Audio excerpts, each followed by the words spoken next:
حضرت عمر بن عبدالعزیز رحمۃ اللہ علیہ نا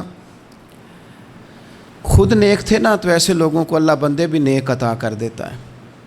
اپنے وزیر خزانہ سے بادشاہ وقت گھر والوں نے اصرار کیا کہ اس عید پہ کپڑے نئے ضرور سلوانے،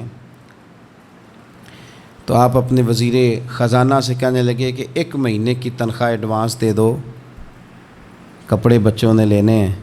وہ بھی کوئی رب کا بندہ تھا، کہنے لگا حضور کہیں سے آپ کو پکی گارنٹی مل گئی ہے کہ آپ نے مہینہ زندہ رہنا ہے؟ یہ نہیں اسے فرمایا تو کون ہوتا ہے مجھے صلاح دینے والا، تو کون ہوتا ہے میرا ملازم ہو کے وزیر ہو کے مجھے مشورہ دینے والا۔ حضرت عمر بن عبدالعزیز کی آنکھیں آنسوؤں سے بھر گئیں اور فرمانے لگے رب تیرا بھلا کرے، عمر کو حقیقت بھولنے لگی تھی، تو نے عمر کو یاد کرا دی، بھولنے لگی تھی۔ گھر آ گئے اور اپنے گھر والوں سے کہنے لگے میرے پاس گارنٹی نہیں ہے مہینہ جینے کی، لہذا میں تمہارے لیے ادھار نہیں پکڑ سکتا، دیر نہ کریں، وقت نہ ضائع کریں۔ قریب آ گیا ٹائم۔ داتا صاحب فرماتے ہیں یہ 2 چیزیں لالچ اور لمبی امیدیں تمہیں غلام بنا لیں گی، کچھ نہیں کر سکو گے، تاریخیں دیتے رہو گے، کل سے، پرسوں سے، ترسوں سے، اگلے ہفتے سے، شادی کے بعد سے، رمضان شریف سے، حج کے بعد سے، نہ دیر نہ کرنا۔ ایسا نہ ہو کہ پیغام اجل آ جائے۔ بڑے سارے لوگ تھے، انہوں نے ابھی بڑے کام کرنے تھے۔ تھوڑے دن پہلے میرے ایک پیار والے بزرگ دنیا سے رخصت ہوئے ہیں، تو مجھے کسی صاحب نے کہا کہ آپ ان کے لیے تاثرات لکھ دیں، تو میں نے کہا بس 2 لائنیں لکھ دیتا ہوں، مجھے اور تو زیادہ نہیں لکھا جا سکتا۔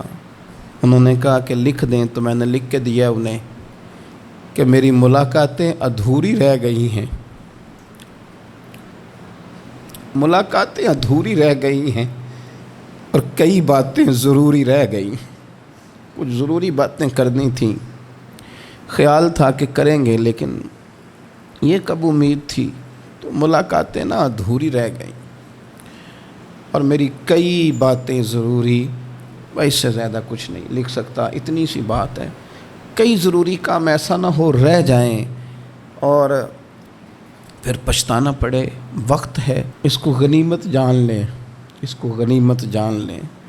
وہ کہا تھا کسی درویش نے کہ اگر آپ کے پاس ہمارا کوئی حصہ ہے تو دیر نہ کرو ہمیں دے دو، اگر ہمارے پاس کوئی آپ کا حصہ ہے تو سجنوں دیر نہ کرو وہ لے لو، کہیں ایسا نہ ہو کہ کل کو کہتے پھرو